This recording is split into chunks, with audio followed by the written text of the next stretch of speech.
Have you ever felt like death was all around you? Now, we've all been touched by the loss of loved ones and friends, but perhaps your losses have been particularly close.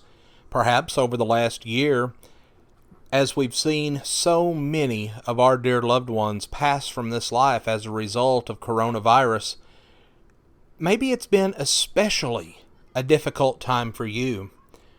Well, since the time that man was in the Garden of Eden, he has had a rendezvous with death. And this becomes very evident when we read the genealogies in Genesis chapter 5. 8 times in this chapter, we find a man's name, the age he attained, and then the phrase, "and he died." Adam lived 930 years, and he died. Seth lived 912 years, and he died. Canaan lived 910 years, and he died. Mahalalel, Jared, Methuselah, and Lamech, they all lived, and they all died. Even the great Noah received the same treatment at the end of his life, for we read in Genesis 9 and verse 29, in closing out the great narrative of his life, "and he died." While "and he died" stands as a haunting phrase to readers millennia removed from the time that this was written, it also represents the all too real pain of those who are closest to the departed. Pain in loss is a great pain. It is the price that we pay for love. With great love comes great loss. And that loss is not lessened simply because others have also suffered loss. But it is important to realize that all of us are mortal, and all of us at some point will die.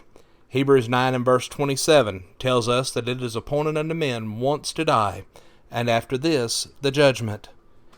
This thought would be so deflating to our spirit were it not for one special gift.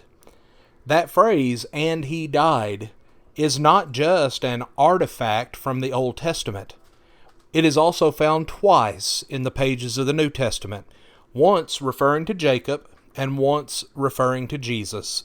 We read in 2 Corinthians 5, verses 14 and 15, "For the love of Christ controls us, because we have concluded this, that one has died for all. Therefore all have died, and he lived for all, that those who might live no longer live for themselves, but for him who for their sake died and was raised." Friends, think about this. Jesus did not die from old age. He did not die from disease or from some form of an accident. Rather, he died for us. He died for all of mankind. He died for the rich and for the poor, for the wise and for the foolish, for the native and for the immigrant. He died for Adam and Eve and Cain and Abel and Abraham and Isaac. He died for Peter and Paul and Ananias and Sapphira. And he died for you and for me. And while the conditions that brought about Jesus' death are appalling to consider, the consequences of his death are truly awe-inspiring. When we sin, we become spiritually dead. We read this in Ephesians 2, verses 1 and 5. But Jesus died so that we might live spiritually, Romans 6:4. He was then raised to conquer death, so that we might be able to live eternally, 1 Corinthians 15, 20 through 26. So long as God tarries Jesus' return, our existence on earth will end with, "and he or she died." But do not despair, for your life is not in vain.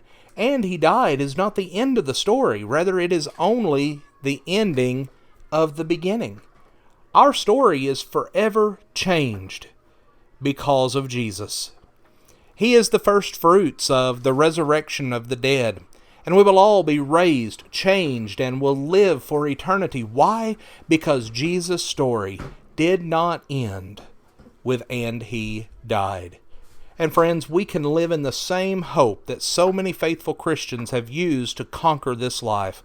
The depressing and monotonous, "and he died, and he died, and he died," has been replaced by one joyous cry, "and he lives." Friends, we want to thank you for joining us for our program today. Please consider these things that we have discussed, and have a blessed day.